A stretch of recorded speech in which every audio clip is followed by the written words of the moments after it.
Hello, Devin. How are you? Good. How are you doing? I'm doing good. First question, can you describe what it was like to make the switch from Shamil to Anthony Smith in camp?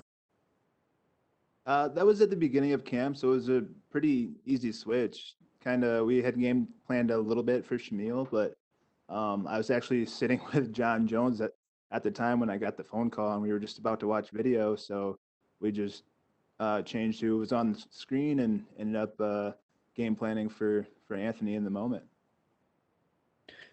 Obviously, you train hard for every fight, but this is a noticeably bigger name that they've passed you. Arguably, just everything about the matchup really does pay off even more for you if you win.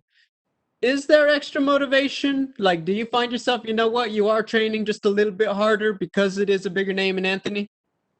I was trying to train hard, but yeah, at the same time, it's a big fight for me, a life changing fight, something that will lead me to what I promised myself when I started fighting was the UFC championship belt, and this is one step closer.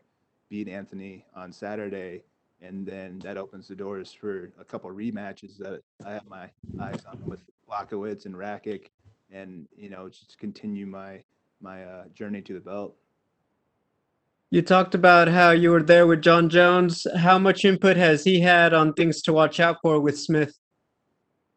He always has really good insight, and he everybody knows he's one of the best at studying people. So I've really looked up to him in those ways for game planning and stuff like that. He's always been a good mentor for that.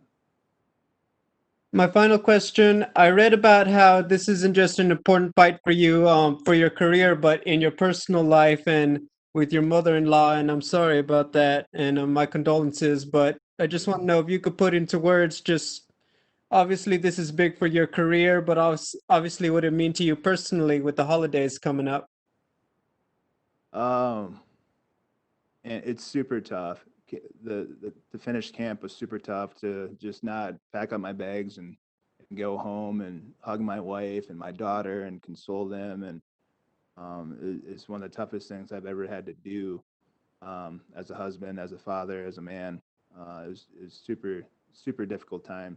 Um, but with that being said, my whole family we're all in for this fight, uh, including my mother-in-law. Before she passed, I pretty much had she gave me her blessing to go out there and beat up Anthony in the first round, finish him right away. That's what, and she wanted me to stay and fight, and that's what we're doing. And also with my wife's blessing, my wife's been so tough through this whole thing, and for just handling it all on her own is super incredible, and I'm super proud of her. So that just shows, yeah, how much my family is in this. We're in this together. So I appreciate that, Devin. Thank you for the time. thank you. We'll take our next question from Jay Anderson with Cape Side Press. Hey, Devin. Welcome back. I kind of want to start with this. I mean, 2020 has been a year that a lot of us would like to forget. And obviously, you've encountered some recent personal tragedy as well. So, my condolences. But Thank you. career-wise, this has been a really solid year for you now. What is it that has everything clicking for you this year? I believe just training and sticking to the game plan and staying patient. It's really easy when you have some losses and some ups and downs, and everybody's not behind you. And, even just being 10 fights in and still being on prelims and stuff like that. It's like the confidence can kind of go up and down, but just staying patient and knowing what I can do and where I can go with my career in this sport, and wanting to be one of the best ever to do it. And I know you mentioned some rematches potentially. Where do you think this win over Smith would put you? Because it does seem to be a lot more open with John having vacated, but then you also have potentially Israel Adesanya stepping into the title shot. Yeah, who knows where it'll lead? I have my eyes on Rakic and Jan Blachowicz. I want those rematches, and and I think that's fair. I did really good against them, and until I made a couple errors in at those fights. But at the time, I was a much younger fighter and less experienced, and I believe I'm ready after, especially after this weekend, after I dominate Anthony. I'm ready for those rematches, and whoever else wants it, whoever else wants to fight. If Izzy brings his little skinny butt up to 205, we'll see what happens. I would love to hit him in the face. So, yeah. And how do you think he does? I mean, I know it's a little bit of ways, but how do you think he does in that title shot? And do you have any worry that potentially that holds up the weight class? Uh, he might do all right, but then at the same time, Jan might knock him out. People always underestimate Jan. And I was guilty of it too when I fought him. I underestimated him for whatever reason. Just maybe he just has a kind face. I don't know, but um, yeah, but Jan could easily knock out Izzy, especially if he doesn't take him serious. All right. Well, looking forward to your own return this weekend. Best of luck. Thank you. We'll take our next question from Stephen Morocco with Fox Media. Hey, Devin, how much stock do you place in the rankings when it comes to how your career, when it comes to how it affects your career?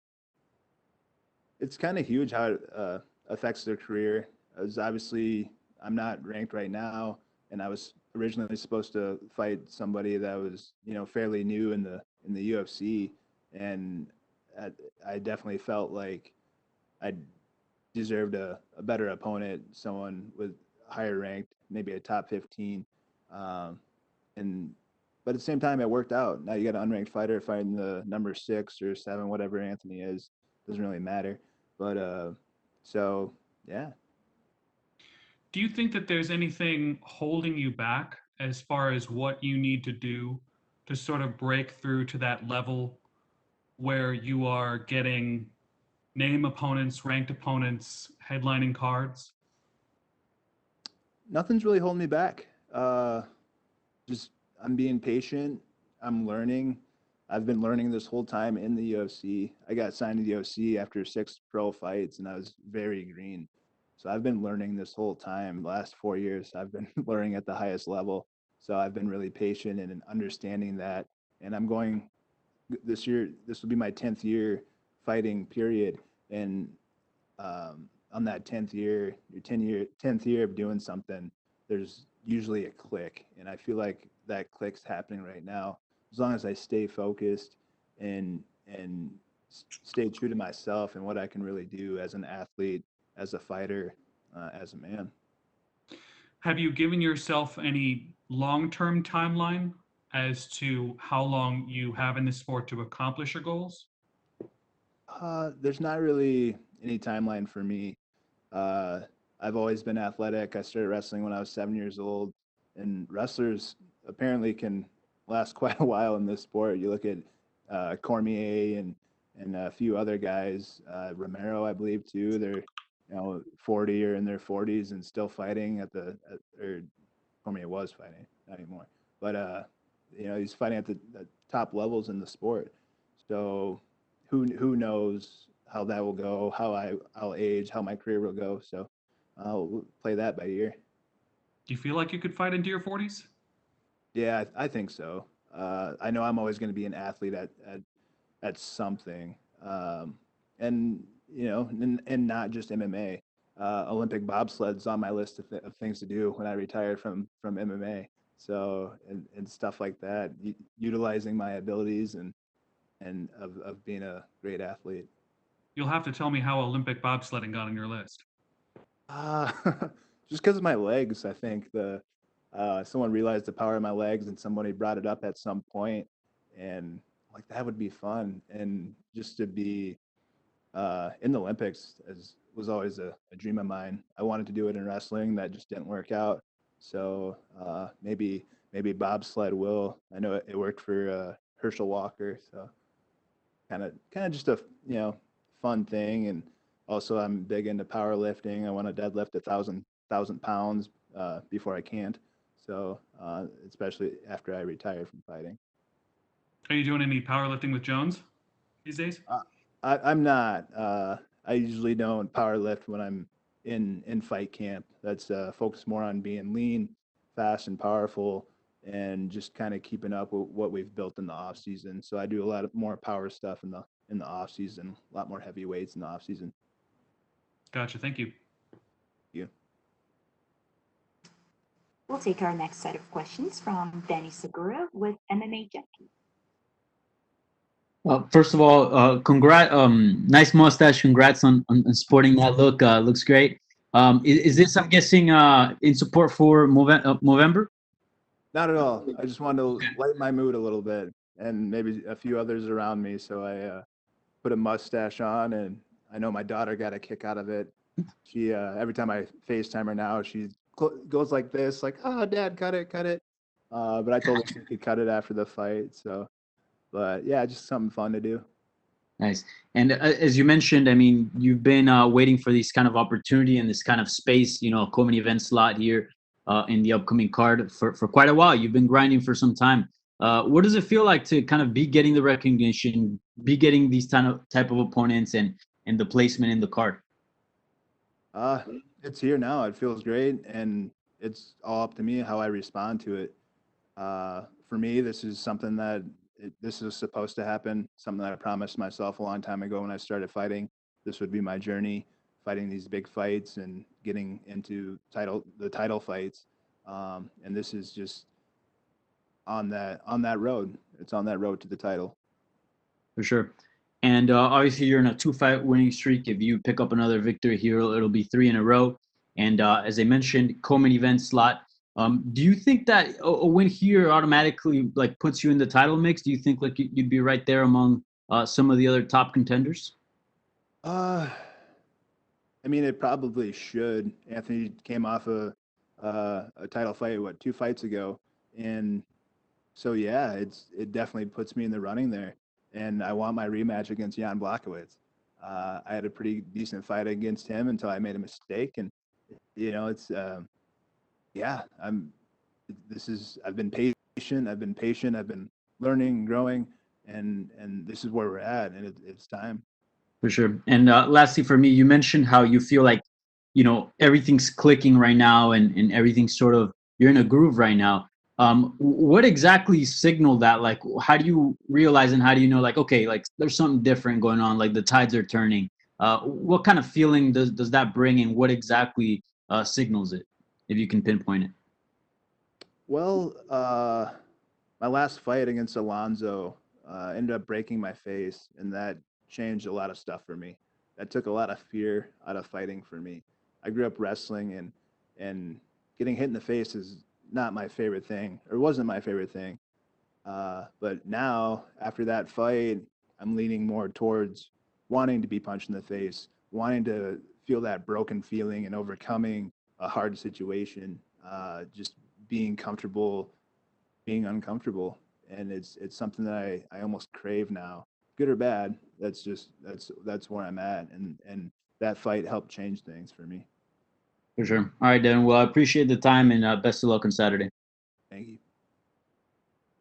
We'll take our last set of questions from Augusto Niesque with Somos MMA. Hey, Devin, how are you? Can you hear me? Good. Yep. Okay. Devin, you have been talking about Adesanya trying to get into the light heavyweight division. So I want to know your opinion as a fighter of the division. If Adesanya finally comes up, who deserves the next title shot against Blachowicz? Easy or Glover Teixeira? I think Glover deserves it 100%. But I think if Izzy decides that he wants to do that, they'll probably give him that. That's a big money fight. It's a big fight. But Glover definitely deserves it. He's been grinding. He's up there in age too, and he's looking really good right now. Okay, I get you. And talking about your fight, do you think the experience will play a factor on the fight? How are you planning to neutralize that aspect of Anthony Smith's fight game? Anthony's experience, yeah, I don't know. I got experience too, so it's whatever. Fight's a fight. It's a fight.